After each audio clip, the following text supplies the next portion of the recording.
దేవునికి స్తోత్రం. దేవుని యొక్క పరిశుద్ధ గ్రంథంలో నుండి దేవుని యొక్క మాటలు ధ్యానించుకుందాం. యోహాను సువార్త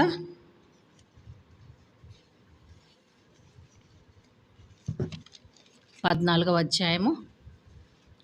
యోహాను సువార్త 14వ అధ్యాయం 1వ వచనమును చదువుకుందాం.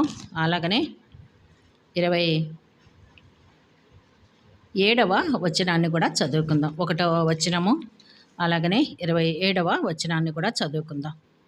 మీ హృదయమును కలవరపడనీయకుడి, దేవుని యందు విశ్వాసం ఉంచుచున్నారు, నా యందును విశ్వాసం ఉంచుడి. అలాగనే 27వ వచనం, శాంతి మీకు అనుగ్రహించి వెళ్ళుచున్నాను, నా శాంతిని మీకు అనుగ్రహించున్నాను, లోకం ఇచ్చినట్లుగా నేను మీకు అనుగ్రహించటలేదు. మీ హృదయమును కలవరపడనీయకుడి, వెరవనీయకుడి. చిన్న ప్రార్థన చేసుకుందాం.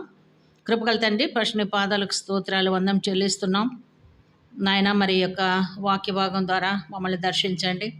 అలనాడు మరి మీరు శిలువ మరణానికి ముందు శిష్యులను బలపరిచి మాట్లాడిన మాటలు మరి నేటికి మా హృదయాల్లో నాయన మరి ఎంతో ధైర్యాన్ని పుట్టించే మాటలు నాయన మరి రాయించారు నాయన. మరొకసారి ధ్యానించుకోవడానికి మీరు కృపను అనుగ్రహిస్తున్నందుకే వందనం చెల్లిస్తూ మాతో మాట్లాడి మహిమ పొందమని యేసు నామములో ప్రార్థించి అడిగి వేడుకుంటున్నాం తండ్రి, ఆమేన్. దేవునికి స్తోత్రం. ప్రేమన దేవుని బిడ్డలారా, ఈ యొక్క మరి అధ్యాయము ఎక్కువగా మరి ధ్యానించుకోవటం లేదు. ఆఖరి అధ్యాయంలో మరి యోహాను సువార్తలో ఉన్నంత మరి ఆత్మీయ సత్యాలు అన్నీ సువార్తలలో ఉన్న యోహాను, యేసు ప్రేమించిన శిష్యుడైన యోహాను చక్కగా మరి ఎక్కువగా మరి దేవుని యొక్క మాటల గురించి రాసి ఉంచుంటున్నాడు. గత సెకండ్ సాటర్డే మనము ప్రభు మరి తగ్గింపును గురించి జ్ఞాపకం చేసుకుని ఏం ధ్యానించుకున్నాం? యేసు ప్రభు శిష్యుల పాదాలు మరి కడగడం గురించి మనము ధ్యానించుకున్నాం. మరి ఆ యొక్క ధ్యానంలో కూడా ప్రభు మరి వారికి నేర్పించినాడు అనమాట, ఎలాగ ఉండాలా, ఎలాగ తగ్గించుకోవాలనేది. అలాగనే మరి 13వ అధ్యాయం మధ్య నుంచి మనం జ్ఞాపకం చేసుకుంటే యూదా చివర మరి లార్డ్స్ సప్పర్లో పార్టిసిపేట్ చేసి మరి నిష్క్రమణ చేయటం అనేది వ్రాయబడింది. ప్రభు రాత్రి భోజనములో పాలు పంపులు పొంది 30వ వచనములో 13:30 జ్ఞాపకం చేసుకుంటే, వాడు ఆ ముక్క పుచ్చుకొని వెంటనే బయటికి వెళ్ళినప్పుడుది రాత్రి వేళ. తర్వాత నుంచి ప్రభు మరి ఈ మాటలన్నీ కూడా చెప్పిన తర్వాత, వారిని బలపరిచిన తర్వాత మరి ఈ అధ్యాయం కూడా ప్రభు తెలియచెప్పినాడు. పిల్లలారా, 33వ వచనంలో 13:33, ఇక కొంతకాలము మీతో కూడా ఉందును, మీరు నన్ను వెదకుదురు, నేను ఎక్కడికి వెళ్ళుదునో అక్కడికి మీరు రాలేరని నేను యూదులతో చెప్పిన ప్రకారము ఇప్పుడు మీతోను చెప్పుచున్నాను అని. మరి మీరు ఒకరినొకరు ప్రేమించుకోవాలనేసి ప్రేమను గురించి అక్కడ తెలియ చెప్పినారు. ప్రేమన దేవుని బిడ్డలారా, మరి ఈ మాటలన్నీ చెప్పిన తర్వాత శిష్యులు చాలా మరి కలవరంతో నిండి ఉన్నారని ప్రభు వారిని చూచినప్పుడు అర్థమైంది. మరి ఆయన మా పాదాలు కడిగినాడు, అలాగనే మీలో ఒకడు నన్ను అప్పగిస్తాడని చెప్పడము, ఇవన్నీ చూసినప్పుడు నేను మీతో కొంతకాలం ఉంటాను, కొంతకాలం ఉండను, తర్వాత నేను సిలువ వేయబడతాను, 3వ దినమున లేస్తాను, మరలా నేను తండ్రి యొద్దకు వెళ్తాను. ఈ మాటలన్నీ కూడా మరి చెప్పినప్పుడు వారికి చాలా మరి కన్ఫ్యూజన్గా అనిపించింది. ఎవరికి? ఆ శిష్యులకు. కనుక ప్రభు మరి ఈ యొక్క అధ్యాయం ద్వారా వారిని బలపరిచినాడు. ఈ యొక్క అధ్యాయం ద్వారా దేవుడు వారిని బలపరిచినాడు. గత దినాలలో కూడా మరి 16వ అధ్యాయాన్ని కూడా మరి ధ్యానించుకోవటానికి దేవుడు సహాయం చేశాడు. దేవుని స్తోత్రం. ఎందుకు ధ్యానించుకోవాలంటే ప్రతి అధ్యాయంలో ఉన్న సారాంశమును, అర్థమును మనము జ్ఞాపకం చేసుకోవాలి. ఎందు నిమిత్తము, ఏ సందర్భంలో ఎందుకు మాట్లాడాడు ప్రభు అని మనం జ్ఞాపకం చేసుకుంటే మరి 16వ అధ్యాయంలో కూడా చాలా ఆత్మీయ సత్యాలు ఉన్నాయి. మరి నేను వెళ్ళిపోవటం ద్వారా మీకు ప్రయోజనము నేను వెళ్ళనీయడల ఆదరణకర్త మీ యొద్దకు రాడు అని మరి వీటన్నిటిని గురించి కూడా ఈ యొక్క అధ్యాయాలలో స్పష్టంగా చెప్పడము అది జరిగింది. కనుక ఈరోజు మరి ఒక చిన్న మాట ద్వారా మనము దేవుని యొక్క సత్యాలను, ఆత్మీయ సత్యాలను మరి ఏం రాయించాడో ప్రభు వాటి గురించి మనము తెలుసుకుందాం. మీ హృదయమును కలవరపడనీయకుడి, దేవుని యందు విశ్వాసం ఉంచుచున్నారు, నా యందుని విశ్వాసం ఉంచుడి అని శిష్యులతో ఈ మాట చెప్తున్నాడు. మరి శిష్యులందరూ చాలా టెన్షన్లో ఉన్నారు. ఎక్కడికి పోతున్నాడు ప్రభు? మరి యూదా చూస్తే బల్లలో చేయి వేసి ప్రక్కకి వెళ్ళిపోయినాడు. పేతురు కూడా నీ కొరకు నేను ప్రాణం పెడతాననేసి ఆయన కూడా మరి ప్రక్కకి ఎవరో తెలియదు అనేసి ప్రక్కకి వెళ్ళిపోయినారు. కనుక కొంతకాలం నేను మీతో ఉంటానని చెప్తున్నాడు. ఇవన్నీ ఏంటి అనేసి వాళ్ళు అర్థం చేసుకోలేక మరి కలవరంతో ఉన్నారనమాట. అప్పుడు అంటున్నారు, ఏమంటున్నారు? దేవుని యందు విశ్వాసం ఉంచుచున్నారు, నా యందుని విశ్వాసం ఉంచుడి, నా తండ్రి ఇంట అనేక నివాసములు కలవు, లేని ఎడల మీతో చెప్పుదును, మీకు స్థలము సిద్ధపరచ వెళ్తున్నాను. నేను ఎక్కడికి వెళ్తున్నాను? మీరు కలవరపడనియొద్దండి మీ హృదయాలు, మీకు స్థలము సిద్ధపరచడానికి వెళ్తున్నాను. హల్లెలూయా. నా తండ్రి ఇంట అనేక నివాసములు కలవు, లేని ఎడల మీతో చెప్పుదును, మీకు స్థలము సిద్ధపరచ వెళ్ళుచున్నాను. నేను వెళ్ళి మీకు స్థలము సిద్ధపరచినడలా నిండు స్థలంలో మీరును ఉండులాగున మరలా వచ్చి నా యొద్ద నుండుటకు మిమ్మల్ని తీసుకొని పోవదును. ఎంత ధైర్యంతో కూడిన మాట! వీళ్లకు ఇంకా ధైర్యం వచ్చింది, సంతోషం వచ్చింది, సమాధానం వచ్చింది. మీకు స్థలము సిద్ధపరచ వెళ్తున్నాను. ప్రేమైన దేవుని బిడ్డలారా, దేవునిలో ఉన్న బిడ్డలకు, క్రీస్తుని అంగీకరించిన బిడ్డలకు మరి భూమి మీద ఎంత మ్యాన్షన్స్ కట్టుకొని, అపార్ట్మెంట్స్ కట్టుకొని, ఆకాశాలకు అంటుకునేంతగా కట్టుకొని సంతోషిస్తుంటారు కదా. మా అపార్ట్మెంట్ మేము పైన ఉన్నాము, అక్కడ ఉన్నాము, మధ్యలో ఉన్నాము. బాంబేలో ఒకరు చెప్తున్నారు, మాది 27వ అపార్ట్మెంట్లో 27వ హౌస్ మాది కదా. అంటే ఎంత హైట్ ఉంటుందో చూడండి. అయితే ప్రభు ఎక్కడంటమ్మా మనకు స్థలం సిద్ధపరిచేది? దేవునికి స్తోత్రములు. పరలోకములో. నా తండ్రి ఇంట అనేక నివాసములు కలవు, లేని ఎడల మీతో చెప్పుదును, మీకు స్థలము సిద్ధపరచవలసినాను. ఇక్కడ ఎవరైనా చిన్న చిన్న గుడిసెలలో లేకుంటే చిన్న చిన్న హౌసెస్లో ఉంటే నో నీడ్ టు వరీ. ఎందుకంటే ప్రభు మనకు శిష్యులతో ఇచ్చిన ధైర్యంతో కొన్న మాట మనకు కూడా ఇస్తున్నాడు. ఏమంటున్నాడు? మీకు స్థలం సిద్ధపరచ వెళ్ళుచున్నాను. నేను వెళ్ళి మీకు స్థలం సిద్ధపరచినడలా నేనుండే స్థలంలో మీరును ఉండులాగన మరలా వచ్చి నా యొద్ద ఉండుటకు మిమ్మల్ని తీసుకొని పోదును. ఎలాగ తీసుకుపోతాడు? మేఘాల మీద తీసుకొని పోతాడు కదా. అందరు ఫ్లైట్లో పోలేదని మీరు వరి అవుతుంటారేమో, మేము విమానంలో ఇంతవరకు ఎక్కలేదని. అయితే ప్రభు ఏం చేస్తాడు? నేనుండే స్థలంలో మీరును ఉండలాగనే. యేసునందున్న వాళ్ళకే ఈ యొక్క ధైర్యంతో కూడిన మాటలు ప్రభు చెప్తున్నాడు. మరి 12 మంది శిష్యులు భూమి మీద ఆయన చేసిన సేవలో ఆయనను వెంబడించినారు, ఆయనతో సహవాసం చేసినారు. అప్పుడప్పుడు అడపదడప ప్రభు ఈ మాట చెప్తూ వచ్చాడు. ఏంటి? మనుష్య కుమారుడు సిలువ వేయబడపోవచ్చున్నాడు, మరి మనుషుల చేతికి అప్పగించపోవచ్చున్నాడు, ఆయన సిలువ మరణం తర్వాత 3 దినంలో తర్వాత తిరిగి లేస్తాడు అనేసి ఈ మాటలు చెప్తున్నాడు. కానీ పేతురు అన్నాడు, దీనికి దూరం అవునుగాక ప్రభు అన్నాడు. కనుక శిష్యులందరూ కూడా ఏంటి ఈ మాటలు అర్థం చేసుకోలేకుండా కలవరంతో ఉన్నప్పుడు ప్రభు అంటున్నాడు, నేను ఎక్కడికి వెళ్తున్నాను? తండ్రి దగ్గరికి వెళ్తున్నాను. ఎక్కడికి వెళ్తున్నాను? తండ్రి దగ్గర ఏముందంట? మీకు స్థలము సిద్ధపరచ వెళ్తున్నాను. నేను వెళ్ళి మీకు స్థలం సిద్ధపరచిన ఎడలా నేనుండే స్థలంలో మీరును ఉండలాగా మరలా వచ్చి నా యొద్ద ఉండుటకు మిమ్మల్ని తీసుకొని పోదు. 4వ వచనంలో నేను వెళ్ళుచున్న స్థలమునకు మార్గం మీకు తెలియనని చెప్పినప్పుడు ఆ తోమా మాట్లాడుతున్నాడు. ఏమని మాట్లాడుతున్నాడు? ప్రభా, ఎక్కడికి వెళ్ళుచున్నావో మాకు తెలియదే, ఆ మార్గం ఎలాగో తెలియనని ప్రభుని అడుగుతున్నాడు. ఎవరు? తోమ అడుగుతున్నాడు. మరి యొక్క అధ్యాయంలో 3 వ్యక్తులు మాట్లాడినారు. మిగతా అవన్నీ కూడా యేసు ప్రభు మాట్లాడిన మాటలు. మీరు రెడ్ లెటర్స్ కలిగిన బైబిల్స్ ఎవరి దగ్గర ఉండుంటే తెలిసిపోతుంది. దీంట్లో 3 చోట్ల మాత్రమే బ్లాక్ లెటర్స్లో రాయబడింది. అంటే మధ్య మధ్యన అడపదడప శిష్యులు ప్రభువును కొన్ని క్వశ్చన్స్ చేసి ఆయన ద్వారా మరి జవాబు పొందినారు. కనుక ఇక్కడ తోమా ఫస్ట్ 4వ వచనంలో 5వ వచనంలో తోమా, ప్రభువా ఎక్కడికి వెళ్ళొచ్చున్నావో మాకు తెలియదే, ఆ మార్గం ఎలాగో తెలియనని ఆయన అడగగా యేసు, నేనే మార్గమును సత్యమును జీవమును, నా ద్వారానే తప్ప ఎవ్వడను తండ్రి వద్దకు రాడు. ఆ మార్గం తెలియదు అంటే ప్రభు ఏమంటున్నాడు? నేనే మార్గము సత్యము జీవము. కనుక ఇది పరలోకానికి మార్గం, తండ్రి దగ్గరికి మార్గం, జీవం నేనే. నా ద్వారానే తప్ప ఎవడును తండ్రి యొద్దకు రాడు. కనుక కుమారుని ద్వారానే మనము తండ్రిని చూడవలసిన వారంగా ఉంటున్నాము. మీరు నన్ను ఎరిగి ఉంటే నా తండ్రిని ఎరిగి ఉందరు, ఇప్పటి నుండి మీరు ఆయనను ఎరుగుదురు, ఆయనను చూచి ఉన్నారని చెప్పాను.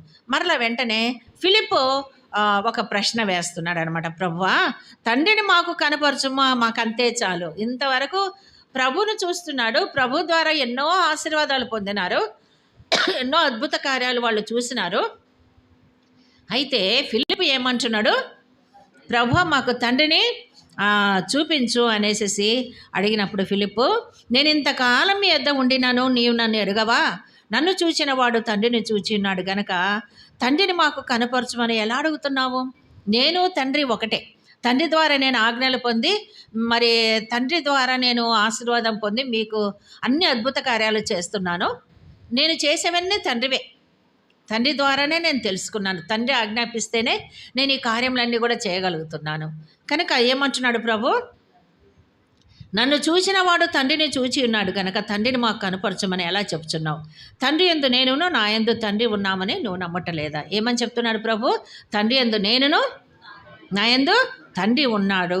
కనుక మరి ఫిలిప్పు యొక్క క్వశ్చన్ను కూడా ఇక్కడ క్లియర్ చేసినట్టుగా మనం జ్ఞాపకం చేసుకోగలము. తండ్రి నా యందు నివసించుతూ తన క్రియలు చేయుచున్నాడు. నేను ఎలాగ క్రియలు చేస్తానంటే తండ్రి ద్వారా. తండ్రి నా యందు నివసిస్తూ క్రియలను తెలియచేస్తున్నాడు. కనుక తండ్రి యందు నేనును, నా యందు తండ్రి ఉన్నామని నమ్ముడి. ఫిలిప్పుకు మరి క్లియర్గా మాట చెప్తే, లేదా ఈ క్రియల నిమిత్తమైనను నన్ను నమ్ముడి. నేను తండ్రి యొద్దకు వెళ్ళుచున్నాను కనుక నేను చేయి క్రియలు నా యందు విశ్వాసం ఉంచువాడును చేయును అనేసి మరి శిష్యులకు కూడా ఈ మాట తెలియచెప్తున్నాడు. ఈ మాటలన్నీ కూడా ఎవరితో చెప్తున్నారమ్మా? శిష్యులతో చెప్తున్నారనమాట. శిష్యులు కలవరంతో ఉన్నారు. మరి వాళ్ళకున్న డౌట్స్ అన్నీ కూడా ఇక్కడ క్లియర్ చేసుకుంటున్నారు. ఏమంటున్నారు? మరి స్థలము మీకు సిద్ధపరచనేను వెళ్తున్నాను. నా తండ్రి ఇంట అనేక స్థలములు ఉన్నాయి. తండ్రి తండ్రి తండ్రి అని చెప్తున్నాడు. ఎవరా తండ్రి అంటే ఇక్కడ ప్రభు అన్నాడు. ఫిలిప్పు క్వశ్చన్కి ఏమంటున్నాడు? తండ్రి యందు నేనును, నా యందు తండ్రి ఉన్నాడు కనుక మరి తండ్రి యందు నేనును, నా యందు తండ్రి ఉన్నామని నమ్ముడి, లేదా ఈ క్రియల నిమిత్తమైనను నన్ను నమ్ముడి. అలాగే నేను నా యందు ఎవరు విశ్వాసం ఉంచుతారో వారు కూడా గొప్ప కార్యాలు చేస్తాడు అని శిష్యులను కూడా ధైర్యపరుస్తున్నాడు. ఏమంటున్నాడు? వాటికంటే మరి గొప్పయు అతడు చేయనని మీతో నిశ్చయంగా చెప్పుచున్నాను. కాబట్టి నేను ఎలాగో గొప్ప కార్యాలు చేస్తున్నానో తండ్రి ద్వారా, నా యందు విశ్వాసం ఉంచిన వాడు కూడా ఏం చేస్తాడంట? అయితే ఎవరి ద్వారా? మీరు తండ్రిని అడగాలి. ఎవరిని అడగాలి? శిష్యులను అంటున్నాడు అనమాట 13వ వచనంలో. మీరు నా నామమున దేనిని అడుగుదరో తండ్రి కుమారుని యందు మహిమపరచుటకై దానిని చేదురు. కనుక నేను మహిమపరచబడ్డానికి తండ్రి మీకు ఆ యొక్క ఆశీర్వాదాలు ఇస్తాడు అనేసి ప్రభు మరి శిష్యులతో ఈ మాటలు తెలియచెప్తున్నాడు అనమాట. కనుక నా నామమున మీరు నన్నేమి అడిగినను నేను చేతును. ఎవరి ద్వారా? తండ్రి ద్వారా నేను ఆజ్ఞాపించబడి ఈ కార్యములన్నీ కూడా నేను చేస్తున్నాను. మీరు నన్ను ప్రేమించిన ఎడల నా ఆజ్ఞలు గైకొందురు. నేను తండ్రిని వేడుకొందును, మీ యొద్ద ఎల్లప్పుడూ నుండుటకు వేరొక ఆదరణకర్తను అనగా సత్యస్వరూపిగా ఆత్మను మీకు అనుగ్రహించును. కనుక నేను వెళ్ళుచున్నాను మీకు స్థలం సిద్ధపరచడానికి. తర్వాత మరి నేను తండ్రి ఒకటే. నేను ఏది చేసినా కూడా తండ్రి ఆజ్ఞ ద్వారా చేస్తున్నాను. కనుక మీరు కూడా ఏదైనా చేయాలంటే నా నామమున మీరేం చేయాలా? దేనిని అడుగుతారో మీకు ఎవరు తెలియచేస్తాడు? తండ్రి కుమారుని యందు మహిమపరచబడ్డానికి ఆ కార్యములన్నీ చేస్తాడనేసి మరలా ఇంకొక ధైర్యంతో కొన్న మాట అంటున్నాడు. ఏమంటున్నా అంటే, నేను తండ్రిని వేడుకొందును, మీ యొద్దకు ఎల్లప్పుడూ మీ వద్ద ఎల్లప్పుడూ ఉండుటకై వేరొక ఆదరణకర్తను అనగా సత్యస్వరూపియగా ఆత్మను మీకు అనుగ్రహించును. కనుక తండ్రి ద్వారా మరి శిష్యులకు ఎన్నో ఆశీర్వాదాలు ఉన్నాయి. కుమారుడు ఎన్ని ఆశీర్వాదాలు పొందుతున్నారో అంతకంటే ఎక్కువ ఆశీర్వాదాలు మరి శిష్యులు కూడా పొందాలనేసేసి దేవుడు చెప్తున్నాడు అన్నమాట. కుమారుడైన యేసుక్రీస్తు. లోకం ఆయనను చూడదు, ఆయన ఎరుగదు కనుక ఆయనను పొందనేరదు. మీరు ఆయనను ఎరుగుదురు. ఆయన మీతో కూడా నివసించును, మీలో ఉండును, మిమ్మల్ని అనాథలుగా విడవడు, మీ వద్దకు వత్తును. కొంతకాలమైన తర్వాత లోకము నన్ను మరి ఎన్నడను చూడదు, అయితే మీరు నన్ను చూతురు, నేను జీవించుచున్నాను గనక మీరును జీవింతురు. ప్రభు శిష్యులను ధైర్యపరుస్తున్నాడు. ఏమంటున్నాడు? నా నామపేట మీరేం అడిగినా కూడా కుమారుడు మహిమపరచబడ్డానికి తండ్రి అయిన దేవుడు మరి మీ పక్షంగా కార్యములను చేస్తాడు. తర్వాత నేను తండ్రిని వేడుకుంటాను, మీ దగ్గరికి ఎవరు వస్తారంటే ఆదరణకర్త వస్తారు. ఎవరు వస్తారు? కంఫర్టర్. వెరీ గుడ్ కదా. ఆదరణకర్త వచ్చి మిమ్మల్ని ధైర్యపరుస్తారు. అలాగనే ఇంకొక మాట జ్ఞాపకం చేసుకుంటే మరి వారిని బలపరచడానికి ప్రభు ఇంకొక మాట చెప్పాడు. ఏమంటే మిమ్మల్ని అనాథలుగా విడవను. దేవుడు నమ్మిన బిడ్డలు ఎప్పటికి కూడా ఒంటరి వారు కాదు కదా. మరి ప్రభు కూడా 16వ అధ్యాయంలో ఒక మాట చెప్పాడనమాట. మిమ్మల్ని మీరందరూ నన్ను వదిలిపెట్టి వెళ్ళిపోతున్నారు, నేను ఇప్పుడు ఒంటరిగా ఉన్నానని ప్రభు చెప్పి ఏమంటే తండ్రి నాతో ఉన్నాడు, నేను ఒంటరి వాడును కాను అంటాడు. ప్రభు చిత్తం అయితే మరొకసారి ఇక్కడ ధ్యానించుకుందాం. కనుక అందరూ నన్ను వదిలిపెట్టి వెళ్ళిపోతున్నారు. అందరూ పోయినారు.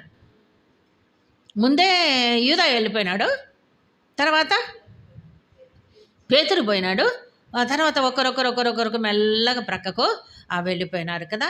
అప్పుడు అన్నాడు ప్రభు, అందరు నన్ను వదిలిపెట్టి మీరు వెళ్ళిపోతున్నారు, అయితే నేను ఒంటరి వాడను కాను. ఎందుకంటే తండ్రి నాతో ఉన్నాడు. హల్లెలూయా.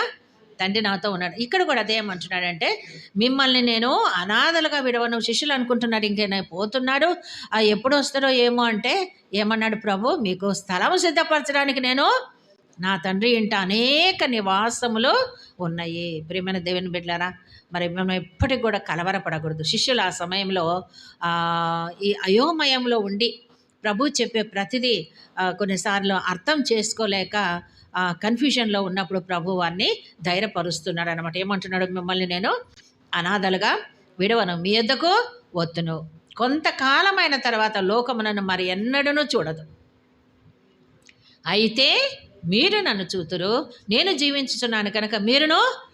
శిష్యులకు ఎంత ధైర్యంతో కొన్న మాటలు చెప్తున్నారు.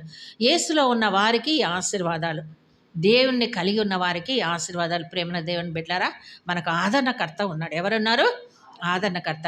ఎవరు వేడుకుంటే ఆదరణకర్త మన దగ్గరికి వచ్చినారు? తండ్రిని కుమారుడైన క్రీస్తు మరి వేడుకున్నారనమాట. ఇక్కడ కలవరంతో నిండి ఉన్నారు.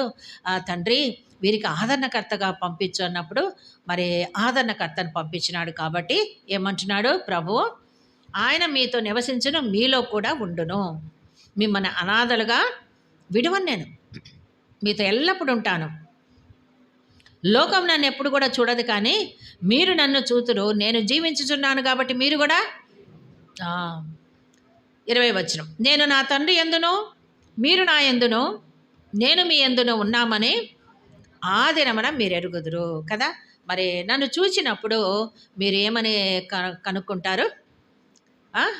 నేను స్థలం సిద్ధపరచ వెళ్తున్నాను కదా, నేనున్న స్థలంలో మీరు కూడా ఉంటారు కదా. అప్పుడు నేను నా తండ్రి యందును మీరు నా యందును నేను మీ యందును ఉన్నామని ఆ దినమున మీరేం చేస్తారు?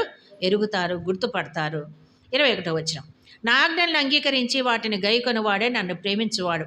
నన్ను ప్రేమించువాడు నా తండ్రి వలన ప్రేమింపబడును, నేనును వాడిని ప్రేమించి వానికి నన్ను కనపరుచుకుందును. ఎవరైతే ఆజ్ఞలు గైకొంటారో, ఎవరైతే ఆయన చిత్తానుసారంగా నడుచుకుంటారో, ఏమంటున్నాడు ప్రభు? నన్ను ప్రేమించువాడు. ఆయన ఆజ్ఞలను మనం గైకొన్నామంటే మనం ఎవరమంట? ఆయనను ప్రేమించువాళ్ళం అనమాట. నన్ను ప్రేమించువాడు నా తండ్రి వలన ప్రేమింపబడను. ఎంత గొప్ప ప్రివిలేజ్, ఆశీర్వాదం. నువ్వు కుమారుని ప్రేమిస్తే తండ్రి నిన్ను ప్రేమిస్తాడంట. ఎంత చూడండి కదా. మనకు కూడా అలాంటి శారీరక సంబంధాలు కూడా ఉన్నాయి కదా. మన నాయన మా అమ్మ మనల్ని బాగా చూసుకుంటే వాళ్ళ తాత అవ్వలు కూడా అలాగనే మనల్ని చూసుకుంటారు. ఆ ప్రేమ అలాగనే కొనసాగుతుంది కదా. ఇక్కడ కూడా కుమారుడైన క్రీస్తు చెప్తున్నాడు, నేను నా తండ్రి యందును మీరు నా యందును నేను మీ యందును ఉన్నామని ఆ దినమున మీరు ఎరుగుదురు. నా ఆజ్ఞలను అంగీకరించి వాటి గైకొను వాడే నన్ను ప్రేమించువాడు. మనం యేసు చేత ప్రేమించబడాలంటే ఏం చేయాలా? ప్రేమన దేవుని బిడ్డలారా, దేవుని యొక్క ఆజ్ఞలను నువ్వు దేవుని యొక్క ఆజ్ఞలను గైకొంటే కుమారుడైన క్రీస్తును ప్రేమిస్తున్నట్లు, కుమారుడైన క్రీస్తును నువ్వు ప్రేమిస్తూ ఉంటే తండ్రి ద్వారా నువ్వు ప్రేమించబడతావు. తండ్రి కూడా నిన్నేం చేస్తాడు? ప్రేమిస్తాడు. కనుక ప్రేమించి వానికి నన్ను కనపరుచుకుందునని చెప్పాను. అప్పుడు ఇంకొక యూదా ఉన్నాడు యేసుక్రీస్తు యొక్క శిష్యులలో, ఇస్కరియోతు కాని యూదా. అప్పుడు ఆయన కూడా నోరు తెరిచాడు. ఈ ముగ్గురు ఈ అధ్యాయంలో మాట్లాడినారు. ఒకరెవరు? తోమ మాట్లాడాడు. ఏం మాట్లాడినాడు? ఎట్లా రావాలా ప్రభా, మార్గం ఏంటి అన్నాడు. అప్పుడు ప్రభా ఏమన్నాడు? నేనే మార్గము సత్యము జీవమని చెప్పినాడు. తర్వాత ఎవరు మాట్లాడినారు? తండ్రి తండ్రి అని చెప్తున్నావు కదా ప్రభా, తండ్రిని చూడాలని ఉంది, మాకు తండ్రిని చూపించంటే ఏమన్నాడు? నా యందు తండ్రి, తండ్రి యందు నేను ఉన్నాము, నేను ఏది చేస్తున్నానో అవన్నీ కూడా తండ్రి ద్వారా నేను చేస్తున్నాను. అలాగే మీరు కూడా ఏదైనా చేయాలనుకుంటే నాకంటే ఎక్కువగా చేస్తారు. ఆయన నామం పేరట మీరు ప్రార్థన చేసినప్పుడు కుమారుడు మహిమపరచబడడానికి తండ్రి అయిన దేవుడు మీకు అన్నీ కూడా అనుగ్రహిస్తాడు. నామం పేరట మీరు ఏది అడిగినా దాన్ని పొందుతారు అని తెలియచెప్పిన తర్వాత ఇక్కడ ఏమంటున్నాడు? నా తండ్రి వలన ప్రేమింపబడను, నేనును వాడిని ప్రేమించి వానికి నన్ను కనపరుచుకుందునని చెప్పినప్పుడు ఇస్కరియోతు యూదా ఏమంటున్నాడు అంటే, ఇస్కరియోతు కాని యూదా, ప్రభా నీవు లోకమును కాక మాకు మాత్రమే నిన్ను కనపరుచుకొనుటకేమీ సంభవించనని అడుగుతాడు. ఏమంటాడు? శిష్యులైన 12 మంది శిష్యులకే కనపరుచుకున్నావు కదా, ఈ లోకానికంతా కూడా కనపరుచుకోలేదు ఏంటంటే, ప్రభు అంటున్నాడు మీరు నన్ను ప్రేమిస్తున్నారు కనుక నేను మీకు కనపరుచుకున్నాను. ఏమంటున్నాడు? మీరు నన్ను ప్రేమిస్తున్నారు, నా ఆజ్ఞలు గైకొంటున్నారు కనుక నేను మిమ్మల్ని ప్రేమిస్తున్నాను కనుక మీకు కనపరుచుకున్నాను. యూదా అడిగిన మాటకి ఏమంటున్నాడు? మాకు మాత్రమే నిన్ను కనపరుచుకున్నటకేమీ సంభవించను అన్నప్పుడు ప్రభు అంటున్నాడు, ఒకడు నన్ను ప్రేమించిన ఎడల వాడు నా మాట గైకొనును. ఎప్పుడైతే దేవుని మాటలు నువ్వు గైకొంటావో అప్పుడు తండ్రి వానిని ప్రేమించును. కనుక 2 రకములైన ఆశీర్వాదాలు ఉన్నాయి. నువ్వు కుమారుడైన క్రీస్తును ప్రేమిస్తే ఆటోమేటిక్గా తండ్రి అయిన దేవుడు కూడా నిన్ను ప్రేమిస్తాడు. నేను తండ్రి ఏకమై ఉన్నాము. కనుక కలవరపడుతున్న శిష్యులను ప్రభు ఏం చేస్తున్నాడు? ధైర్యపరుస్తున్నాడు. మీ హృదయములను మీరు కలవరపడనీయకూడని ఆదరణకరమైన మాటలు ఈ 14వ అధ్యాయంలో చెప్పారు కదా. మీరు విరవనీయకుడి, కలవరపడనీయొద్దుడే.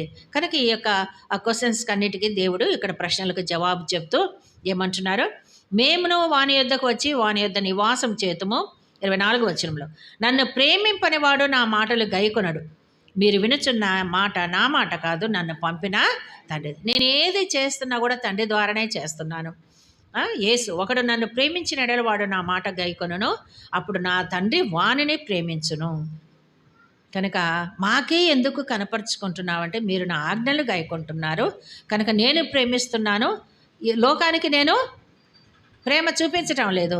ఎందుకు లోకంలో కనపరుచుకోలేదంటే మీరు నా ఆజ్ఞలు గైకొన్నారు. లోకానికి అవకాశం ఇచ్చినాను కానీ వారు గైకొనలేదు, వారు నన్ను ప్రేమించటం లేదు కదా. అందుకే యూదా కూడా, ఇస్కరియోతు కాని యూదా కూడా దేవుడు అక్కడ క్లియర్ చేసినాడు అతని యొక్క మరి క్వశ్చన్స్. అలాగ చెప్పిన తర్వాత, నేను మీ వద్ద ఉండగానే ఈ మాటలు మీతో చెప్పి తిని ఆదరణకర్తగా అనగా తండ్రి నా నామమున పంపబో పరిశుద్ధాత్మ సమస్తమును మీకు బోధించి నేను మీతో చెప్పిన సంగతులన్నిటిని మీకు జ్ఞాపకము చేయను. ఆదరణకర్త అనగా తండ్రి నా నామమున పంపబో పరిశుద్ధాత్మ కదా. నేను వెళ్తాను, మీకు స్థలాలు అక్కడ సిద్ధపరుస్తాను. మరి తండ్రి దగ్గర అనేక నివాస స్థలములు ఉన్నాయి.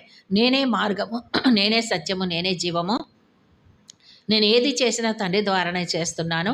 కనుక మీరు కూడా ఏదన్నా చేయాలంటే ఆయన నామం పేరట మీరు ప్రార్థన చేయండి. మీకు దేవుడు నన్ను మహిమపరచడానికి, అంటే కుమారుడైన క్రీస్తు మహిమపరచబడడానికి తండ్రి మీరు ఏది అడిగినా చేస్తాడు అని చెప్పిన తర్వాత వారికి ఆదరణకర్తను గురించి కూడా చెప్పాడు ప్రభు. ఏమంటున్నాడు? సత్యస్వరూపియగా ఆత్మను మీకు అనుగ్రహిస్తాను. కాబట్టి కలవరపడొద్దండి, మిమ్మల్ని నేను అనాథలుగా విడవను. దేవుని మన బిడ్డలు ఎవ్వరు కూడా అనాథలు కారు. హల్లెలూయా, అనాథలు కారు కదా. తల్లిదండ్రులు లేకపోతే అనాథలు అంటారు, తల్లిదండ్రులు లేకపోతే అనాథలు. మాకు చిన్నప్పుడే తల్లి చనిపోయింది కదా, తర్వాత తండ్రి చనిపోయినారు. మాకు బంధువులు కూడా లేరు. మా ఫాదర్ అందరినీ పిక్స్లు అంకులు అందరిని వదిలిపెట్టేసి వచ్చినారు. అంతని ఎందుకంటే ప్రభు చెప్పాడు కదా, మరి సమస్తమును మరి మీరు విడిచిపెట్టి రావాలని శిష్యులు అలాగా వచ్చేసేసి ప్రభును వెంబడించినాడు. ప్రియమైన దేవుని బిడ్డలారా, కనుక మేము ఒంటరి వారమని కొన్నిసార్లు లోకరీతిగా అనుకోవచ్చేమో, కానీ మేము అనాథలము కాము. ఎందుకు?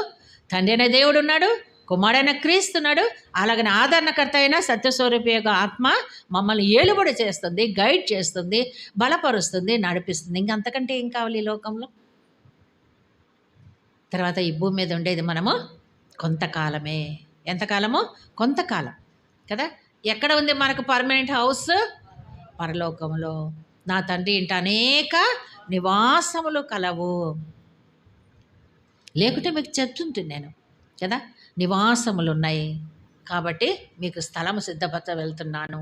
ఈ యోహాను భక్తుడే మరి చాలా డీటెయిల్గా ప్రకటన గ్రంథము దర్శనం ద్వారా దేవుడు అతనితో మాట్లాడినాడు. అక్కడ చూస్తే అసలు ఈ భూమి మీద ఉన్న క్రియేషన్లో ఉన్న అద్భుత కార్యాలు, మనం ఎక్కడన్నా సీనరీస్ చూసినప్పుడు, ఏదైనా దేశాలు దర్శించినప్పుడు, మంచి మంచి ప్రాంతాలు చూసినప్పుడు, అబ్బా ఏముంది సీనరీ కదా. దేవుడి సృష్టిలో మరి అదొక భాగము, మనం చూచి ఆనందించాల. అంతకంటే 1000 రెట్లో ఎన్ని రెట్లో ఎక్కువ నేనైతే పోల్చలేను, కానీ పరలోకం అంతకంటే ఘనంగా ఉంటుంది. ఈ భూమి మీద ఉన్న అద్భుత కార్యముల కంటే మరి పరలోకం అంత ఘనంగా ఉంటుంది. కోట్ల కొలది దూతలు ఉంటారంట. ఎక్కడ ఉంటారు? పరలోకంలో. నిత్యము తండ్రిని పరిశుద్ధుడు పరిశుద్ధుడని స్తుతిస్తూ ఉంటారు. ఆ స్థలములో ప్రభు నీకు స్థలాన్ని సిద్ధపరచడానికి వెళ్తున్నారు. నేనుండు స్థలంలో మీరును ఉండులాగున. కనుక ఎవరైనా ఈ సమయంలో కలవరంతో ఉంటే, బాధలు నాకేం లేదే అనేసేసి కదా, ఉన్నదాంతో మనం సర్దు పెట్టుకుందాం.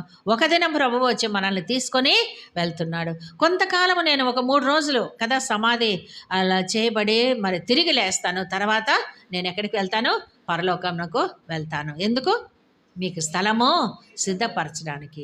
కనుక అన్నీ కూడా క్లియర్గా చెప్పేసేసి మిమ్మల్ని నేను అనాథలుగా దేవుని నమ్మిన బిడ్డలు, మరి ఇతరులు ఎవరైనా అనుకోవచ్చేం, కానీ వాళ్ళు అనాథలు అనేసి దేవునిలో ఉన్న బిడ్డలు ఎప్పటికి కూడా మేము ఒంటరి వారము అనాథలమని అనుకో. ఎందుకంటే దేవుడు వారికి తోడుగా ఉంటాడు. విధవరాన్లైనా సరే, తల్లిదండ్రులు లేని వాళ్ళైనా సరే, ప్రతి ఒక్కరికి కూడా దేవుడు వారిని గైడ్ చేస్తారు. మేము ఇలాగున్నామంటే మమ్మల్ని చూస్తే ఎవరు కూడా వీళ్ళు తల్లిదండ్రులు లేని వాళ్ళు, ఒంటరి వారని ఎవరు అనుకోరు. అట్లా బ్లెస్ చేసినాడు ప్రభు మమ్మల్ని. మా గైడ్ చేసేవాళ్ళు ఎవ్వరు లేరు. మా అవ్వలు తాతలు ఎవరితో మాకు ఆ సంబంధం లేదు. అందరినీ వదిలిపెట్టేసి వచ్చినాడు. బంధువులందరినీ వదిలిపెట్టేసి వచ్చినారు. ఆస్తిపాస్తులన్నీ వదిలిపెట్టేసి వచ్చినారు. ఈ ఆదరణకర్తనే మమ్మల్ని బలపరుస్తున్నారు, నడిపిస్తున్నారు కదా. తల్లిదండ్రులు లేని గృహాలు ఎంతో చీకటిగా అంధకారంలో ముఖాలన్నీ కూడా మార్చుకొని దుఃఖముతో ఉంటారు. అయితే మాకు అది లేదు. ఎందుకంటే చెప్తాను చూడండి, ఇక్కడ చక్కని మాట 27వ వచనము, శాంతిని మీకు అనుగ్రహించి వెలుచున్నాను, నా శాంతిని మీకు అనుగ్రహిస్తున్నాను. మాలో ఉన్న శాంతి, మాలో ఉన్న సమాధానం ఏంటంటే దేవుడు అనుగ్రహించిన శాంతి, దేవుడు అనుగ్రహించిన సమాధానం. కనుక మా ముఖాలు చూసినా, మమ్మల్ని చూసినా ఎవ్వరు కూడా మమ్మల్ని తల్లిదండ్రులు లేని పిల్లలు, వీళ్ళు ఆస్తిపాస్తులు లేని పిల్లలని ఎవరు అనుకోరు కదా. అలాగ పెట్టినాడు. ఎందుకంటే మా దేవుడు గొప్పవాడు. కుమారుడైన క్రీస్తు, తండ్రి అయిన దేవుడు, ఆదరణకర్త అయిన మరి సత్యస్వరూపి యొక్క ఆత్మ మమ్మల్ని ఏలుబడి చేస్తుంది. ఆయన ఏలుబడి కింద ఉండి మేము కొనసాగుతున్నాం. కనుక మేము అనాథలము కాదు. అందుకే ఇక్కడ ఏమంటున్నాడు, ఇంకొక ఆశీర్వాదం ఏంటంటే శాంతిని మీకు అనుగ్రహించి వెళ్తాను. మీరేం కలవరపడదు. ఇన్ని మాటలు మీతో చెప్పినాను కదా. శిష్యులు కలవరంతో ఉంటే వారికి అన్నీ చెప్పారు కదా. తల్లిదండ్రులు ఎక్కడికైనా బయటికి వెళ్ళేటప్పుడు పిల్లలు వాళ్ళని అడుగుతుంటారు కదా, ఎప్పుడు వస్తావు, ఏం తెస్తావు? అట్లా ప్రభు శిష్యులను కూడా ధైర్యపరుస్తున్నారు. మా నాన్నగారు కూడా మరి సేవకు వెళ్ళేవారు. మమ్మల్ని 7 మందిని ఒక్కరిని పెట్టేసేసి ఆయన సేవకు వెళ్ళేవాడు అనమాట. మేము ఎవరమన్నా వెంటపడి మేము వస్తామని కదా అడుగుతూ ఉంటారు మా తమ్ముళ్ళందరూ. నేను మరలా వస్తాను, మీకు కేకులు తెస్తాను, మీకు ఫ్రూట్స్ తెస్తాను, మీకు స్వీట్స్ తెస్తానని అట్లా చెప్పిపోయేవాడు. అయితే ప్రభు చెప్పిన మాటలు ఏంటి? మీకు స్థలము సిద్ధపరచు. చాలా స్థలాలు ఉన్నాయి, అనేక నివాసములు ఉన్నాయి. ఆదరణకర్తని ఇచ్చినాడు దేవుడు, తండ్రి అయిన దేవుణ్ణి ఇచ్చినాడు. మరి సత్యస్వరూపేగా ఆత్మ మనల్ని ఏలుబడి చేస్తుంది. ఇన్ని దైవికమైన ఆశీర్వాదాలు ఉన్నాయి కాబట్టి నువ్వు అనాథవు కావు. తర్వాత నీకు దేవుడు శాంతిని అనుగ్రహిస్తున్నాడు. ఏం శాంతి అంట? లోకం ఇచ్చినట్లుగా నేను మీకు అనుగ్రహించటం లేదు. లోకం ఇచ్చే శాంతి టెంపరీగా ఉంటుంది కదా, కొంత సమయమే. అయితే మీ హృదయమును కలవరపడనీయకుడి, వెరవనీయకుడి. మరి నా శాంతిని, నా సమాధానమును మీకు నేను అనుగ్రహిస్తాను కదా. దేవుడు ఇచ్చే శాంతితో, ఆయన సమాధానంతో పీస్ఫుల్గా ఉంటుంది. పీస్ ఆఫ్ మైండ్ ఇస్తాడు ప్రభు. ఎప్పుడైతే నువ్వు తండ్రిని వేడుకుంటావో, ఎప్పుడైతే కుమారుడైన క్రీస్తును అడుగుతావో, మరి ఇరువురు కలిసి మరి పరిశుద్ధాత్మ ఇంటర్ఫీరెన్స్తో మనందరి జీవితాలను దేవుడు ఏం చేస్తాడు? బలపరుస్తాడు, ధైర్యపరుస్తాడు. ఇంకేం మాట అంటున్నాడు? మరొకసారి చెప్పాడు. ఏమన్నాడు? ఎన్ని మాటలు చెప్పిన తర్వాత మీ హృదయమును కలవరా పడ నీకుడి కనుక నేను మరలా మీ యొద్దకు వస్తాను కదా. నేను మరలా మీ యొద్దకు వస్తాను, శాంతిని మీకు అనుగ్రహిస్తాను కనుక సమస్తం మీకు నేను బోధిస్తున్నాను. ఇక్కడ ఉన్న వాళ్ళు ఎవరు కూడా మాకు అది లేదే, ఇది లేదే, మేము ఒంటరి వారమే, మేము పేదోళ్ళమని ఎప్పుడు అనుకోకూడదు. అందరికీ సమానమే దేవుడు ఇస్తాడు. అందరికీ అద్భుత కార్యాలు చేస్తాడు దేవుడు. ఇక్కడ మనకు ఏమి లేకున్నా కూడా ఎక్కడ ఉంటుంది? పరలోకంలో శిష్యులను ఎలాగ బలపరిచినాడు దేవుడు ఆయన నమ్మిన బిడ్డలకు. మరి నాతో మిమ్మల్ని నేను మేఘాల మీద తీసుకొని వెళ్తాను, నా శాంతిని మీకు అనుగ్రహిస్తాను, ఆదరణకర్త మీ మధ్య ఉంటాను, మీరు అనాథలు కారు కదా. ఎంత ధైర్యంతో కూడిన మాటలు! ఈ మాటలే నన్ను ధైర్యపరుస్తాయి, నన్ను బలపరుస్తాయి. కనుక వాక్యాన్ని ఎక్కువగా నేను ప్రేమిస్తాను. వాక్యం ద్వారా నేను ఆదరించబడుతుంటాను, బలపరచబడుతుంటాను. నేను వెళ్ళి మీ యొద్దకు వచ్చేదనని మీతో చెప్పిన మాట మీరు వింటిరి కదా. తండ్రి నాకంటే గొప్పవాడు గనక మీరు నన్ను ప్రేమించినడలా నేను తండ్రి యొద్దకు వెళ్ళుచున్నానని మీరు సంతోషిస్తారు కదా. నేను ఎక్కడికి వెళ్తున్నానని మీరు అధైర్యపడుతున్నారు, కలవరపడుతున్నారు కదా. ఎందుకు కలవరపడుతున్నారు? నేను వెళ్ళి మీ యొద్దకు వచ్చేదనని నేను చెప్పిన మాట మీరు వింటిరు కదా. తండ్రి నాకంటే గొప్పవాడు గనక మీరు నన్ను ప్రేమించినడలా నేను తండ్రి యొద్దకు వెళ్ళుచున్నానని మీరు సంతోషిస్తారు. ఎక్కడికి వెళ్తున్నాను నేను? మీరు నన్ను ప్రేమిస్తే నేను ఎక్కడికి వెళ్తున్నాను? నా తండ్రి దగ్గరికి వెళ్తున్నాను కనుక మీరు హ్యాపీగా ఫీల్ అవుతారు కదా. డాడీ కొన్నిసార్లు ఎక్కడికన్నా వెళ్ళేటప్పుడు అమ్మ కూడా దూరంగా ఉంటే అమ్మని తేవడానికి వెళ్తున్నానమ్మా అని చెప్తారు కదా. అప్పుడు ఎంతో హ్యాపీ పిల్లలకు కదా. ఇక్కడ కూడా ప్రభు అంటున్నాడు, నేను ఎక్కడికి వెళ్తున్నాను? తండ్రి దగ్గరికి వెళ్తున్నాను. మీకు ఏం సిద్ధపరచడానికి వెళ్తున్నాను? స్థలం సిద్ధపరచడానికి వెళ్తున్నాను. నా దగ్గరికి రావాలంటే ఎట్లా? నేనే మార్గము. అన్నింటినీ క్లియర్ చేసినాడు ప్రభు కదా. మీరు నా ఆజ్ఞలు గైకొనండి, నన్ను ప్రేమించండి, నా నామపేట మీరు ఏది అడిగినా మేము అలాగ జీవిస్తున్నామండి. ఆయన నామపేట మేము బ్రతుకుచున్నాము. మేము ఏది అడిగినా ప్రభు మాకు సహాయాన్ని అనుగ్రహిస్తాం. అంత విశ్వాసము, అంత కాన్ఫిడెన్స్ను దేవుడు మాకు పుట్టించి ఈ 60 ఏళ్ల సేవా జీవితంలో వెనక్కి తిరిగి చూడకుండా ప్రభు మమ్మల్ని కాపాడుతున్నాడు, నడిపిస్తున్నాడు. మా పోషకుడు ఆయనే, మా జీవం ఆయనే, మా బలము శక్తి ఆయనే. ఈ లోకంలో అందరు ఎట్లున్నారో ఆ స్థితిలో మమ్మల్ని కూడా పెట్టినాడు. హల్లెలూయా. మమ్మల్ని అనాథలుగా విడిచిపెట్టలేదు దేవుడు. సంఘాన్ని నడిపించడానికి, ఇతరులను బలపరచడానికి, సేవ చేయడానికి, ఒక్కొక్కరు ఒక్కొక్క రీతిగా సేవ చేయడానికి దేవుడు కృపను అనుగ్రహించినాడు. మాకు ఎక్కడ స్థలం సిద్ధపరుస్తాడంట? పరలోకంలో. శిష్యులను ఆ సమయంలో ధైర్యపరిచి మీరు ఇప్పుడు సంతోషించాలి, ఎందుకంటే నేను ఎక్కడికి పోతున్నా? తండ్రి దగ్గరికి వెళ్తున్నాను. ఎంత హ్యాపీ వర్డ్స్ చెప్పినాడు ప్రభు అక్కడ. కాబట్టి మీరు ఏం చేయాలి? ఇప్పుడు సంతోషంగా ఉండాలి, దుఃఖముఖులై ఉండకూడదు. ఎంతో చింత, ఎంతో వింత అని దుఃఖంతో ఏడ్చుకుంటూ ఉండకూడదు. సంతోషంగా ఉండాలి. ఎల్లప్పుడు కూడా ఆనందించండి. ప్రభునందు మరలా చెప్పుదును, ఆనందించండి కదా. దేవుని నమ్మిన బిడ్డ లాంగ్ ఫేస్ పెట్టుకొని ఉండకూడదు. ఎప్పుడు కూడా సంతోషంగా ఉండాలి. ఎందుకు? తండ్రి ఉన్నాడు అక్కడ, కుమారుడైన క్రీస్తు ఉన్నాడు అక్కడ. మన దగ్గర ఎవరున్నారు? ఆదరణకర్త అయిన మరి తండ్రి కుమారుని పరిశుద్ధాత్మ దేవుడు మన మధ్య ఉంటున్నాడు. మన కంఫర్ట్ చేస్తాడు, మనల్ని ధైర్యపరుస్తాడు, ఆదరిస్తాడు. కనుక మీరు ఇప్పుడు ఏం చేయాలి? సంతోషించుడి. మీరు ఇప్పుడు ఏం చేయాలి? సంతోషించుడి. ఈ సంగతి సంభవించినప్పుడు మీరు నమ్మవలెను, ఇది సంభవింపక ముందే మీతో చెప్పుచున్నాను. ఇంకా త్వరలో నేను శిలువ మరణానికి వెళ్ళిపోతున్నాను కనుక ఇవన్నీ కూడా మీతో ముందుగానే చెప్తున్నాను. కనుక మరి శిష్యులకున్న ఆ విశ్వాసం, వాళ్ళకున్న ఫాలోయింగ్ అనమాట. వాళ్ళు చేసిన సర్వీసెస్ కదా, వాళ్ళకున్న డెడికేషన్, వీటన్నిటిని బట్టి దేవుడు ఎంతగానో సంతోషించి ఈ 12 మంది శిష్యులనే కాకుండా ప్రియమైన దేవుని బిడ్డలారా ఇంకా అనేక మందిని శిష్యులను ఆయన తన కొరకు ఏర్పాటు చేసుకొని వారందరికీ ఇంక్లూడింగ్ మనల్ని కూడా ప్రభు బలపరచడానికి ఈరోజు మనతో ఈ మాటలు మాట్లాడుతున్నారు. కనుక యోహాను భక్తుడు ఈ విధంగా డీటెయిల్గా రాసినాడు. ప్రభు యొక్క ప్రేమను గురించి చక్కగా స్పష్టంగా రాసినాడు. ఏమంటున్నాడు? ఈ సంగతి సంభవించినప్పుడు మీరు నమ్మవలను. అది సంభవింపక ముందే మీతో నేను వెళ్ళిపోయినాను ఏడ్చుకుంటూ ఉండొద్దండి, దుఃఖపడుకుంటూ ఉండొద్దండి. అమ్మ ఏడ్చింది ఎవరు? మగ్దలేని మరియమ్మ ఏడ్చిందనమాట కదా. ఈ వాక్యం వినలేదేమో కదా. మీరు ఏడవద్దండి ఫిజికల్గా కదా. కొంతమంది అక్కడ దుఃఖముక్కులై ఉన్నారు, దూరం నుంచి ఉన్న స్త్రీలు కూడా. అయితే ప్రభు అంటున్నాడు, ఏమంటున్నాడు? ఈ సంగతిని సంభవించినప్పుడు మీరు నమ్మవలెను, ఇది సంభవింపక ముందే మీతో చెప్తున్నాను కదా. కొన్నిసార్లు ఒక రకమైన జబ్బులు, క్యాన్సర్ వస్తే మనకు ఒక అండర్స్టాండింగ్కి వచ్చేసేస్తాయి అనమాట. ఎన్ని ఆపరేషన్స్ అయినా, ఎన్ని కీమోథెరపీస్ ఇచ్చినా, 4th స్టేజ్ 3rd స్టేజ్ ఏదో చెప్తుంటే మనకు ఒక అండర్స్టాండింగ్కి వచ్చేసేస్తాం. ఏంది ఇంకా తర్వాత మా అమ్మనో మా నాయన ఏమైపోతారు? చనిపోతారు కదా. అప్పుడు మనము దుఃఖం అధికంగా రాదు, ఎందుకంటే అర్థం చేసుకుని ఉంటాం అన్నమాట కదా. మరి మా నాన్నగారు కూడా కోమాలోకి వెళ్ళిపోయినారు.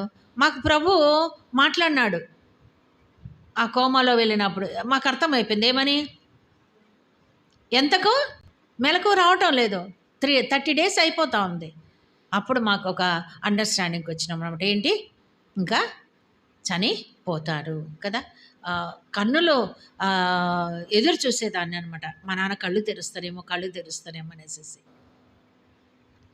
అయితే ఒక అండర్స్టాండింగ్కి వచ్చేసేసిన, ఇన్ని రోజులు ఇలాగున్నాడు, ఇంకా కోమాలో ఉన్నాడు కాబట్టి ఇంకా ఆయన మరలా నార్మల్గా రాడు అనేసి మాకు తెలిసిపోయింది. తర్వాత ఒకరోజు ప్రభు తను పిలుచుకున్నప్పుడు ప్రభు సన్నిధికి వెళ్ళిపోయినాడు. అప్పుడు దుఃఖపడినాం, కానీ ఒకవేళ సడన్గా మరణించి ఉండింటే ఇంకా ఎక్కువగా దుఃఖం అనేది వచ్చి ఉండేది. కనుక కొన్ని పరిస్థితులు మనల్ని దుఃఖాన్ని ఆపుతుంది. అందుకే ఇక్కడే ముందే చెప్పినాడు ప్రభు. ఏమన్నాడు?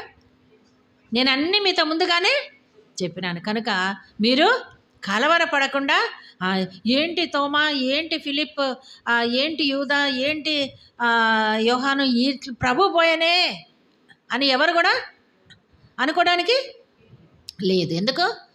అంత ముందుగానే చెప్పాను. ఎక్కడికి పోతున్నాను నేను? ఎందుకు? స్థలము ఒక్క స్థలం కాదు, ఒక్క ప్లాట్ కాదంటమ్మా. ఏమన్నాడు ప్రభు?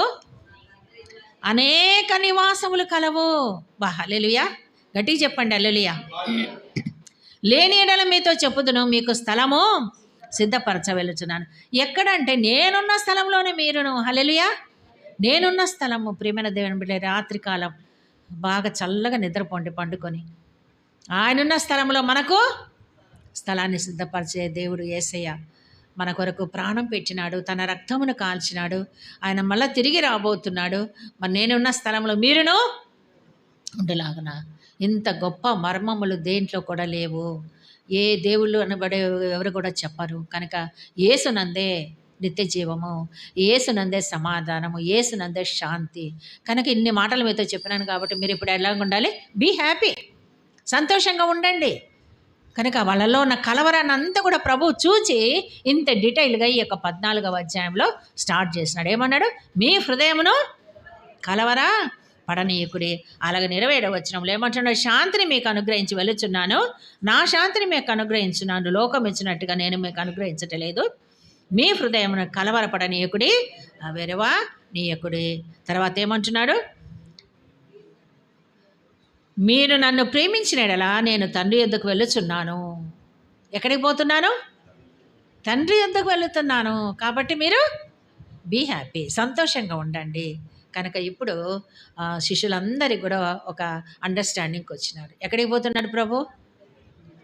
మనల్ని ఆయన అనాథలుగా విడిచిపెట్టడం లేదు. సత్యస్వరూపియగా ఆత్మ వచ్చి మనల్ని కంఫర్ట్ చేస్తుంది, ధైర్యపరుస్తుంది, సర్వసత్యంలోనికి మనల్ని నడిపిస్తుంది. మరి కొంతమందికి ఈ మాటలు అర్థం కావు. అయితే ఆ సమయంలో శిష్యులను దేవుడు బలపరిచి, మీ ఇప్పుడు సంతోషంగా ఉన్నారా? నేను ఎక్కడికి పోతున్నా? తండ్రి ఎవరో మీకు చెప్పినాను కదా, నేను తండ్రి ఒకటే. తండ్రి దగ్గరికి రావాలన్నా, నా దగ్గరికి రావాలన్నా కూడా నేనే మార్గము. ఎందుకు పోతున్నా తండ్రి దగ్గరికి? మీకు స్థలములు చాలా ఉన్నాయి. స్థలములు ఇప్పుడు ఈ భూమి మీద కోట్లు కోట్లు కోట్లు బిలియన్స్ ఉన్నారు కదా, అంతకంటే ఎక్కువగా ఆల్రెడీ అక్కడ దేవదూతలు ఉన్నారు. కోట్ల కొలది దేవదూతలు సత్యస్వరూపియగు నాదా అని ప్రభువును స్తుతిస్తూ గణపరుస్తూ పరిశుద్ధుడు పరిశుద్ధుడు పరిశుద్ధుడు అని. ప్రేమైన దేవుని బిడ్డలారా, మరి ప్రకటన గ్రంథం చదివితే మనకు ఆశ్చర్యం అనిపిస్తుంది. ఆ మహిమ, గొప్పతనము అది చూడ్డానికి నేనున్న స్థలంలో మీరు ఉండులాగున. కనుక మీకు స్థలాన్ని సిద్ధపరచడానికి నేను వెళ్తున్నాను. ఆయనను నేను తండ్రిని ప్రేమించుచున్నానని లోకము తెలుసుకొనున్నట్లు తండ్రి నాకు ఆజ్ఞాపించినది నెరవేర్చుటకు నేను ఇలాగున చేయుచున్నాను. ఇప్పుడు ఎందుకు నేను శిలువ మరణం పొందుతున్నానంటే కదా, నేను తండ్రిని ప్రేమించుచున్నానని లోకము తెలుసుకొనున్నట్లు తండ్రి నాకు ఆజ్ఞాపించినది ఏంటి ఆజ్ఞాపించినాడు?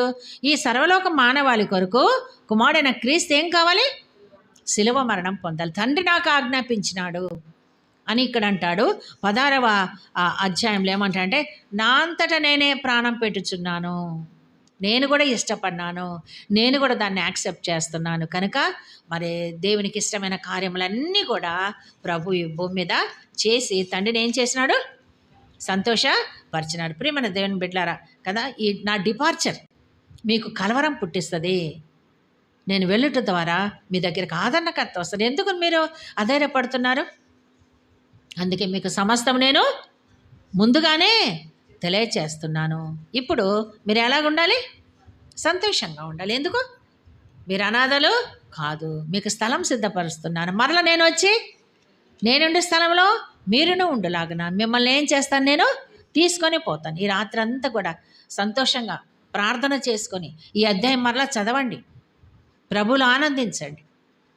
మరలా మీరు వెళ్ళి ఇంకొక అధ్యాయాలు కూడా మీరు చదువుకోవచ్చు. కనుక ఈ యోహాను సువార్తలో ఉన్న శ్రేష్టమైన అధ్యాయాలు ఇంకా వేరే దాంట్లో ఎక్కడ కూడా లేవు. బాగా చదవండి, దేవుళ్ళు ఆనందించండి. ఎందుకు ఆయన శిలువ మరణం పొందినా అంటే తండ్రి ఆజ్ఞాపించినాడు, ఆయన ఆజ్ఞను నేను అనుసరించినాను. సర్వలోక మానవాళిని మరి రక్షించడానికి యేసు ప్రభు ఏం చేశాడో, తండ్రి అయిన దేవుడు తన ఏకైక కుమారుడైన క్రీస్తును ఈ లోకానికి పంపించి అనేకమైన అద్భుత కార్యాలు, ఆశ్చర్యకార్యాలు చేసి ఆయన చివరిలో ఏమైపోతున్నాడు? శిలువ మరణము పొందుతున్నాడు. ఎందుకంట? నీకోసం, నా కోసం, మన పాపముల నుండి మనల్ని విడుదల కలగ చేయటానికి. అదే కాదు, మీకు నేను స్థలము ఎక్కడ ఉంటామంట? మనము తండ్రితో ఉంటాం. కాబట్టి మీ హృదయంలో కలవరా పడదు. కనుక ఈ మాటలన్నీ మీతో చెప్పుతూనే ముందుగానే చెప్పేసేసినాను. కాబట్టి మీరు ఇప్పుడు ధైర్యంగా ఉండండి. ఫిలిప్పుని అడిగిన మాటకు చెప్పాడు, తోమ అడిగిన మాటకు చెప్పాడు, అలాగనే ఇస్కరేతు కాని యూద అడిగిన మాటకు కూడా దేవుడు జవాబు చెప్పినాడు. శిష్యులందరికీ ఇప్పుడు ఏమొచ్చింది? ధైర్యం కదా. ప్రభు శిలువ మరణాన్ని చూస్తున్నారు, మరి వారు అర్థం చేసుకున్నారు. ఈ విధంగా ప్రభు తన యొక్క సేవలో మరి కొనసాగి తండ్రిని సంతోషపరుస్తూ మరి శిష్యులను బలపరుస్తూ తన యొక్క మాటల ద్వారా, స్వస్థతల ద్వారా ప్రభు వారికి ఉన్నవన్నీ కూడా ఇచ్చి వారిని కూడా గణపరిచినాడు. కనుక మనమందరం కూడా ఆయన రాకుడు కొరకు ఎదురు చూస్తున్నాము. ఆయన తిరిగి రానాయించున్నాడు. కనుక మీ హృదయములను కలవరా పడనీకుడు. దేవుడి కొద్ది మాటలు దీవించిన కాక ప్రార్థించుకుందాం. అందరం కూడా కళ్ళు మూసుకుందాం. మీ హృదయములలో సంతోషంగా దేవుణ్ణి ఆనందించండి. దేవునిలో మరి దేవా, మరి ఎంత గొప్ప సత్యాలు మాకు బయలుపరిచినావు నాయన. మా హృదయములలో ఉన్న బాధను తీసివేసుకొని నిత్యం సంతోషంగా ఉండడానికి మాకు సహాయాన్ని దయచేయమని, మాతో మాట్లాడిన ప్రతి మాటకి స్తోత్రాలని దేవునికి వందనాలు చెప్తాం. కృపగల తండ్రి, పరిశుద్ధుడా, ఘనమైన రాజా, నీ పాదాలకు స్తోత్రాలు, వందనం చెల్లిస్తున్నాం. నాయన మరి యోహాను సువార్త 14 అధ్యాయం ద్వారా మాతో మాట్లాడి నాయన మరి శిష్యులను బలపరిచిన దేవ మాతో కూడా ఈ మాటలు చెప్పుట ద్వారా మాకు కూడా ఆదరణను, సంతోషము, నెమ్మదిని నాయన మరి మాకు అనుగ్రహించినందుకే నీకు స్తోత్రములు. మాకు కూడా ప్రభు మా అందరి కొరకు మీరు స్థలములు సిద్ధపరచన ఇంటున్నారు, వెళ్ళినారు నాయన. మరి నేనుండే స్థలంలో మీరును కూడా ఉండలాగునని మీరు ఇచ్చిన వాగ్దానం బట్టి నీకు స్తోత్రములు నాయన. మరి కొంతకాలమైన తర్వాత ప్రభు ఈ భూమి మీద మేము ఉండమని, మీరు వచ్చి మమ్మల్ని అందరినీ కూడా మీ దగ్గరికి తీసుకొని వెళ్తారని నాయన. మరి మీరు ఇచ్చిన విశ్వాసంతో కూడిన మాటలకే నీకు స్తోత్రములు. నీ వైపు చూస్తూ నూతన బలం, శక్తిని పొంది జీవిత యాత్రలో నాయన మరి దిక్కులేని వారమని అనుకోనకుండా, మాకు ఏమి లేదని అనుకోనకుండా ప్రభు మీతో సహవాసము, మీతో సంబంధము కలిగి ఉంటే తండ్రి అయిన దేవుడు మా ప్రార్థనను ఆలకించి నాయన మేము ఏది అడిగినా చేస్తాడు. మీరు మహిం పొందటానికని ఇచ్చిన వాగ్దానమును మా అందరి పక్షంగా నెరవేర్చి మహిం పొందమని ప్రార్థిస్తూ విత్తబడిన వాకులు నీరుకట్టి ఫలింపచేయమని యేసుక్రీస్తు శక్తిగల నామమున ప్రార్థించడి వేడుకుంటున్నాం తండ్రి. ఆమెన్. దేవుని పేట అందరికీ కూడా వందనములు. God bless you.